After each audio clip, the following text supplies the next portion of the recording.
ನಮಸ್ಕಾರ, ನಾನು ನಿಮ್ಮ ಡಿ.ಎಂ. ಗೌಡ.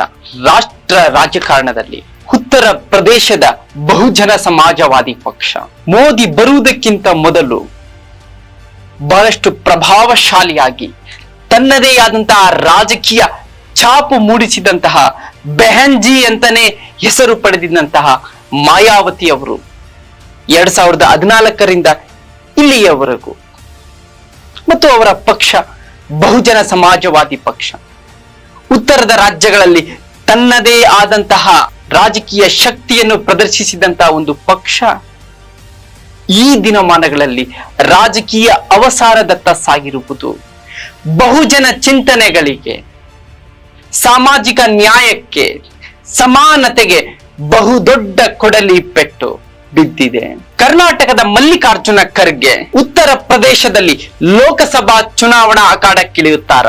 ಉತ್ತರದ ಬೆಹನ್ಜಿ ಸ್ಥಾನವನ್ನು ಮಲ್ಲಿಕಾರ್ಜುನ ಖರ್ಗೆ ತುಂಬುತ್ತಾರ. ಕೈ ಮಾಸ್ಟರ್ ಪ್ಲಾನ್ಗೆ ಮೋದಿ ಶಾ ಕಕ್ಕಾಬಿಕ್ಕಿಯಾದ್ರ? ಹೌದು. ಈಗೊಂದು ಪ್ರಶ್ನೆ ರಾಷ್ಟ್ರ ರಾಜಕಾರಣದಲ್ಲಿ ತೀವ್ರ ಸಂಚಲನಕ್ಕೆ ಕಾರಣವಾಗಿದೆ. ಕರ್ನಾಟಕದ ಎಐಸಿಸಿ ಅಧ್ಯಕ್ಷ, ಹಾಲಿ ರಾಜ್ಯಸಭಾ ಸದಸ್ಯರಾಗಿರುವ ಮಲ್ಲಿಕಾರ್ಜುನ ಖರ್ಗೆ ಅವರು ಉತ್ತರ ಪ್ರದೇಶದ ಒಂದು ಲೋಕಸಭಾ ಕ್ಷೇತ್ರದಿಂದ ಸ್ಪರ್ಧಿಸುವ ಮೂಲಕ ಮೋದಿ ಮತ್ತು ಅಮಿತ್ ಶಾಗೆ ಟಕ್ಕರ್ ಕೊಡಲೇಬೇಕು.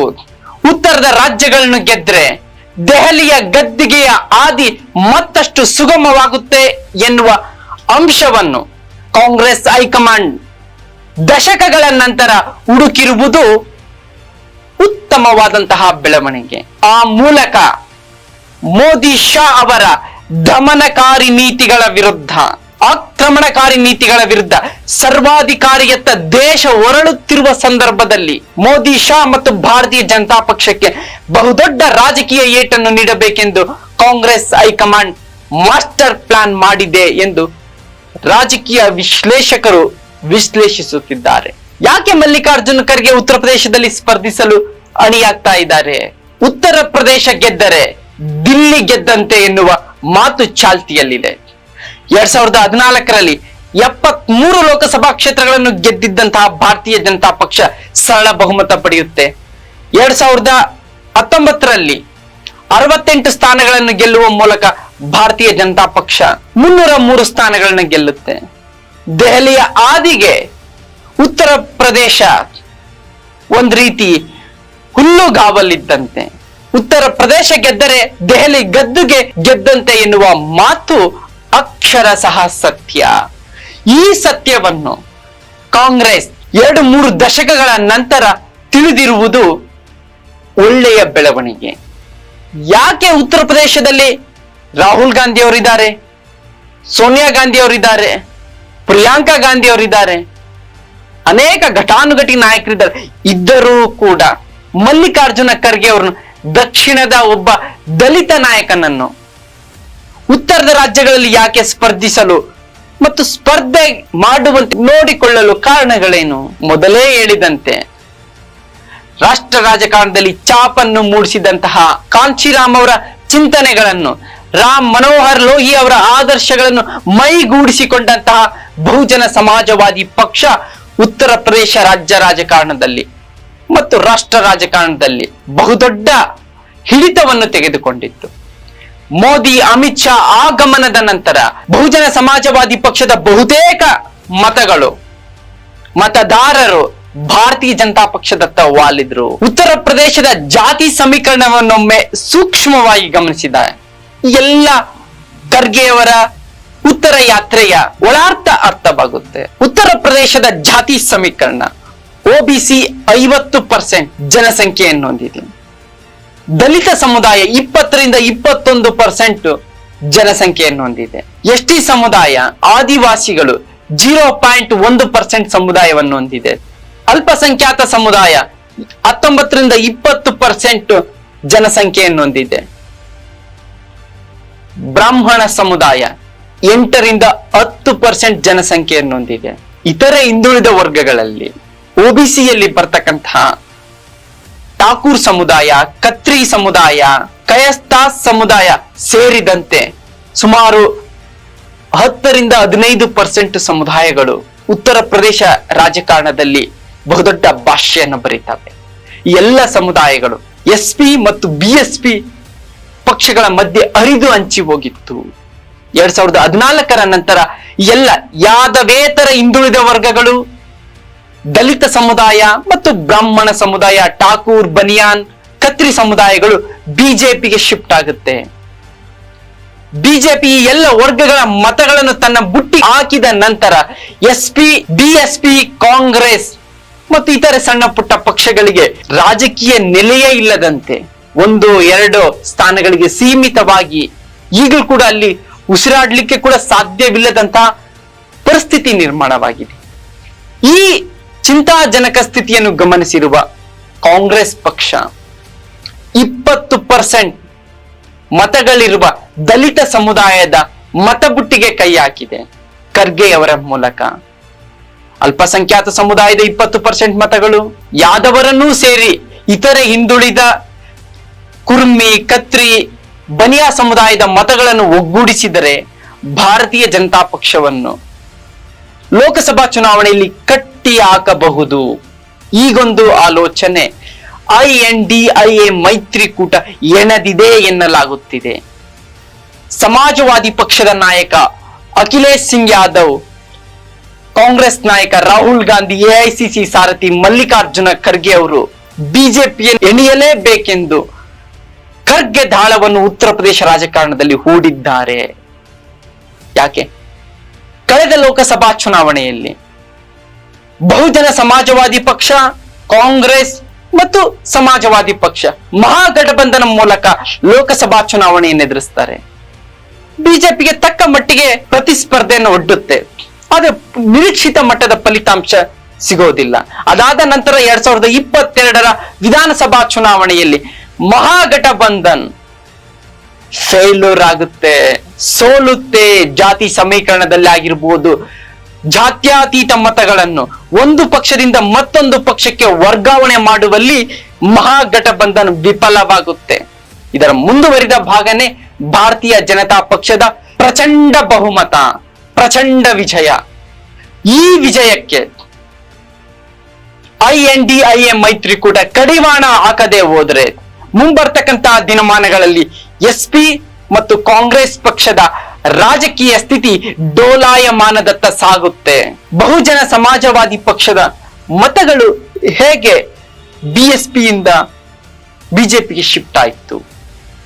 ಇದು ಕೇವಲ ಊಹಾಪೋಹದ ಸುದ್ದಿಯೂ ಅಲ್ಲ, ಊಹಾಪೋಹದ ಮಾತುಗಳೂ ಅಲ್ಲ, ವಾಸ್ತವ ಅಂಶಗಳು, ಅಂಕಿ ಅಂಶಗಳ ಸ್ಪಷ್ಟ ಚಿತ್ರಣ. 2007ರಲ್ಲಿ ಉತ್ತರ ಪ್ರದೇಶ ವಿಧಾನಸಭಾ ಚುನಾವಣೆಯಲ್ಲಿ ಸ್ಪರ್ಧಿಸಿದಂತಹ ಬಹುಜನ ಸಮಾಜವಾದಿ ಪಕ್ಷ, ಬೆಹನ್ಜಿ ಅವರ ಪಕ್ಷ, ಮಾಯಾವತಿ ಅವರ ಪಕ್ಷ 206 ಸ್ಥಾನಗಳನ್ನು ಗೆಲ್ಲುತ್ತೆ. 30% ಮತಗಳನ್ನು ಪಡೆದು 4ನೇ ಬಾರಿ ಮುಖ್ಯಮಂತ್ರಿಯಾಗಿ ಮಾಯಾವತಿ ಅವರು ಅಧಿಕಾರ ಸ್ವೀಕರಿಸ್ತಾರೆ. ಪೂರ್ಣ 5 ವರ್ಷಗಳನ್ನು ಪೂರೈಸಿ ಒಬ್ಬ ದಲಿತ ಸಮುದಾಯದ ಮಹಿಳೆ ಉತ್ತರ ಪ್ರದೇಶದಂತಹ ದೊಡ್ಡ ರಾಜ್ಯವನ್ನು ನಿಭಾಯಿಸಿ 5 ವರ್ಷಗಳು ಪೂರ್ಣಗೊಳಿಸಿದ್ದು BSPಯ ಇತಿಹಾಸದಲ್ಲಿಯೇ ಮೊದಲು. 2012ರ ವಿಧಾನಸಭಾ ಚುನಾವಣೆಯನ್ನು ಎದುರಿಸುವ BSP, SP, ಬಿಜೆಪಿ, ಕಾಂಗ್ರೆಸ್ ಅಂದು BSP ಕೇವಲ 80 ಸ್ಥಾನಗಳನ್ನ ಗೆಲ್ಲುತ್ತೆ. ಸಮಾಜವಾದಿ ಪಕ್ಷ ಅಖಿಲೇಶ್ ಸಿಂಗ್ ಯಾದವ್ ಅವರು 223 ವಿಧಾನಸಭಾ ಕ್ಷೇತ್ರಗಳಲ್ಲಿ ಗೆಲ್ತಾರೆ. ಆ ಮೂಲಕ ಮುಖ್ಯಮಂತ್ರಿಯಾಗಿ 5 ವರ್ಷಗಳನ್ನ ಪೂರ್ಣಗೊಳಿಸ್ತಾರೆ. ಅಲ್ಲಿ BSPಯ ಮತ ಪ್ರಮಾಣ 26%. ಅದಾದ್ಮೇಲೆ 2017ರ ವಿಧಾನಸಭಾ ಚುನಾವಣೆಯಲ್ಲಿ ಬಹುಜನ ಸಮಾಜವಾದಿ ಪಕ್ಷ ಕೇವಲ 19 ಸ್ಥಾನಗಳನ್ನ ಗಳಿಸುತ್ತೆ. ಮತ ಪ್ರಮಾಣ 22%. ಚುನಾವಣೆಯಿಂದ ಚುನಾವಣೆಗೆ ಬಹುಜನ ಸಮಾಜವಾದಿ ಪಕ್ಷದ ಮತ ಪ್ರಮಾಣ ಕುಸಿಯುತ್ತೆ, ಸ್ಥಾನಗಳ ಸಂಖ್ಯೆಯೂ ಗಣನೀಯವಾಗಿ ಕುಸಿಯುತ್ತೆ. ಇದರಿಂದ ಲಾಭವಾಗಿದ್ದು ಮಾತ್ರ ಭಾರತೀಯ ಜನತಾ ಪಕ್ಷಕ್ಕೆ. ಇತ್ತೀಚೆಗೆ ನಡೆದ 2022ರ ಉತ್ತರ ಪ್ರದೇಶ ವಿಧಾನಸಭಾ ಚುನಾವಣೆಯಲ್ಲಿ ಬಹುಜನ ಸಮಾಜವಾದಿ ಪಕ್ಷ ಕೇವಲ ಒಂದೇ ಒಂದು ವಿಧಾನಸಭಾ ಕ್ಷೇತ್ರದಲ್ಲಿ ಗೆಲ್ಲುತ್ತೆ. ಮತ ಪ್ರಮಾಣ 13%. ಹಾಗಾದ್ರೆ 30%, 26%, 22% ಮತ ಹಂಚಿಕೆಯಾಗಿದ್ದಂತಹ ಬಹುಜನ ಸಮಾಜವಾದಿ ಪಕ್ಷಕ್ಕೆ 2022ರಲ್ಲಿ ಇನ್ನೂ ಪಾತಾಳಕ್ಕೆ ಕುಸಿಯುತ್ತೆ. ಕೇವಲ 13%, 9% ಮತನ ಕಳೆದುಕೊಳ್ಳುತ್ತೆ. ಈ ಮತ ಭಾರತೀಯ ಜನತಾ ಪಕ್ಷದ ಖಾತೆಗೆ ವರ್ಗಾವಣೆಯಾಗುತ್ತೆ. ಇದು ವಿಧಾನಸಭಾ ಚುನಾವಣೆಯಲ್ಲಿ ಬಿಎಸ್ಪಿ ಹಂತ ಹಂತವಾಗಿ ಯಾವ ರೀತಿ ಸ್ಥಾನಗಳ ಹಂಚಿಕೆಯಲ್ಲಿ, ಮತ ಪ್ರಮಾಣದ ಹಂಚಿಕೆಯಲ್ಲಿ ಕುಸಿಯುತ್ತೆ ಅನ್ನುವುದರ ಅಂಕಿ ಅಂಶ. ಹಾಗಾದ್ರೆ ಲೋಕಸಭಾ ಚುನಾವಣೆಯಲ್ಲಿ ಯಾವ ರೀತಿ ಬಿಎಸ್ಪಿಯ ಮತ ಪ್ರಮಾಣ ಕುಸಿಯುತ್ತೆ, ಈ ಮೂಲಕ ಭಾರತೀಯ ಜನತಾ ಪಕ್ಷ ಆ ಮತ ಬುಟ್ಟಿಯನ್ನು ಯಾವ ರೀತಿ ತನ್ನತ್ತ ಆಕರ್ಷಿಸಿತು. 2004ರಲ್ಲಿ 19 ಸ್ಥಾನಗಳನ್ನು ಗೆದ್ದಂತಹ ಬಹುಜನ ಸಮಾಜವಾದಿ ಪಕ್ಷ 5.3% ಮತ ಗಳಿಸುತ್ತೆ. ಇದು ಉತ್ತರ ಪ್ರದೇಶಕ್ಕೆ ಸೀಮಿತವಲ್ಲ, ದೇಶಾದ್ಯಂತ 5.3% ಬಹುಜನ ಸಮಾಜವಾದಿ ಪಕ್ಷ ಮತ ಪ್ರಮಾಣ ಗಳಿಸುತ್ತೆ. 2009ರಲ್ಲಿ 21 ಸ್ಥಾನನ ಗೆಲ್ಲುತ್ತೆ. ಇಲ್ಲಿ 6.7% ಮತ ಪ್ರಮಾಣನ ಹೆಚ್ಚಿಸಿಕೊಳ್ಳುತ್ತೆ ಬಹುಜನ ಸಮಾಜವಾದಿ ಪಕ್ಷ.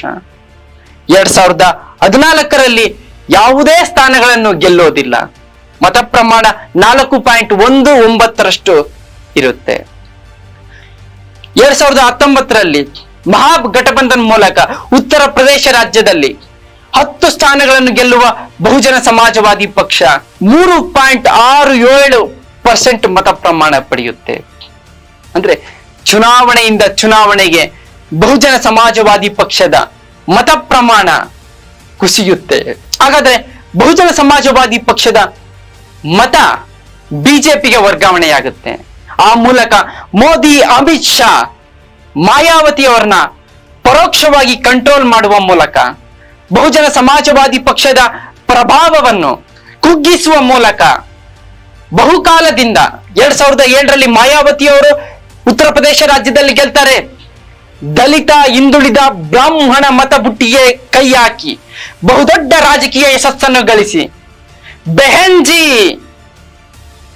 ಬಹುಜನ ಸುಖಾಯ ಬಹುಜನ ಹಿತಾಯ ಎನ್ನುವ ಘೋಷಣೆಯೊಂದಿಗೆ ಉತ್ತರ ಪ್ರದೇಶ ರಾಜ್ಯ ರಾಜಕಾರಣದಲ್ಲಿ ತಮ್ಮದೇ ಛಾಪನ್ನು ಮೂಡಿಸುವ ಬೆಹನ್ಜಿ ಅವರು ರಾಜಕೀಯ ಭವಿಷ್ಯ, ಪಕ್ಷದ ರಾಜಕೀಯ ಸ್ಥಿತಿಗತಿಗಳು ಕೆಳಮಟ್ಟಕ್ಕೆ ಕುಸಿಯಲು ಮೋದಿ, ಅಮಿತ್ ಶಾ ಅವರ ರಾಜಕೀಯ ಕುತಂತ್ರ ನಡೆಗಳೇ ಕಾರಣ. ಈ ಎಲ್ಲ ಅಂಶಗಳನ್ನು ಪರಿಗಣಿಸಿರುವ ಕಾಂಗ್ರೆಸ್, ಸಮಾಜವಾದಿ ಪಕ್ಷ, INDIA ಮೈತ್ರಿಕೂಟ ಉತ್ತರ ಪ್ರದೇಶ್, ಬಿಹಾರ, ಮಧ್ಯಪ್ರದೇಶ, ರಾಜಸ್ಥಾನ, ಹರಿಯಾಣ, ಜಾರ್ಖಂಡ್, ಛತ್ತೀಸ್ಗಢ ರಾಜ್ಯಗಳಲ್ಲಿ ಬಿಜೆಪಿಗೆ ಪ್ರಬಲ ಪೈಪೋಟಿ ನೀಡಿ ಬಿಜೆಪಿಯ ಸಾಂಪ್ರದಾಯಿಕ ಮತ ಬುಟ್ಟಿಗೆ ಕೈಯಾಗಿ ಕೆಲವೊಂದಿಷ್ಟು ಮತಗಳನ್ನು ಕಸಿದರೆ ಸುಲಭವಾಗಿ ಬಿಜೆಪಿಗೆ ಟಕ್ಕರ್ ಕೊಡಬಹುದು. ಅಬ್ಕಿ ಬಾರ್ 400 ಫರ್ ಎನ್ನುವ ಬಿಜೆಪಿಯ ಸ್ಲೋಗನ್ಗೆ ಬಹುದೊಡ್ಡ ಮಾಸ್ಟರ್ ಸ್ಟ್ರೋಕ್ ಕೊಡಬೇಕೆನ್ನುವ ಅಂಶವನ್ನು INDIA ಮೈತ್ರಿಕೂಟ ಪರಿಗಣಿಸಿರುವುದು ಜಾತ್ಯತೀತ ಮನಸ್ಸುಗಳಿಗೆ, ಜಾತ್ಯತೀತ ಮತದಾರರಿಗೆ ಬಹುದೊಡ್ಡ ಆಶಾದಾಯಕ ಬೆಳವಣಿಗೆಯಾಗಿದೆ. ಆ ಮೂಲಕ ರಾಷ್ಟ್ರ ರಾಜಕಾರಣದಲ್ಲಿ ಮತ್ತು ವಿವಿಧ ರಾಜ್ಯಗಳಲ್ಲಿ ಭಾರತೀಯ ಜನತಾ ಪಕ್ಷದ ಅನೈತಿಕ ಆಪರೇಷನ್ ಕಮಲ, ವಿರೋಧ ಪಕ್ಷಗಳ ಸರ್ಕಾರಗಳನ್ನು ಅತಂತ್ರಗೊಳಿಸುವುದು,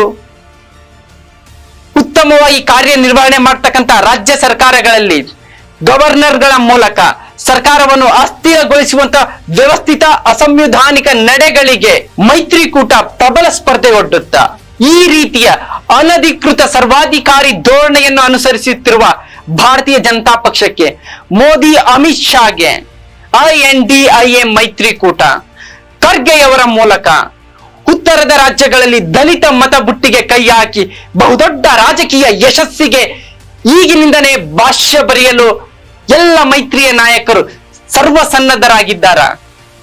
ಉತ್ತರ ರಾಜ್ಯ ಗೆದ್ರೆ ದೆಹಲಿಯ ಗದ್ದುಗೆ ಸುಲಭ ಎನ್ನುವ ಮಾರ್ಗದ ಮೂಲಕ ಮೋದಿ, ಶಾಗೆ ಬಹುದೊಡ್ಡ ಮಾಸ್ಟರ್ ಸ್ಟ್ರೋಕ್ ಖರ್ಗೆಯ ಮೂಲಕ INDIA ಮೈತ್ರಿಕೂಟ ನೀಡುತ್ತಾ.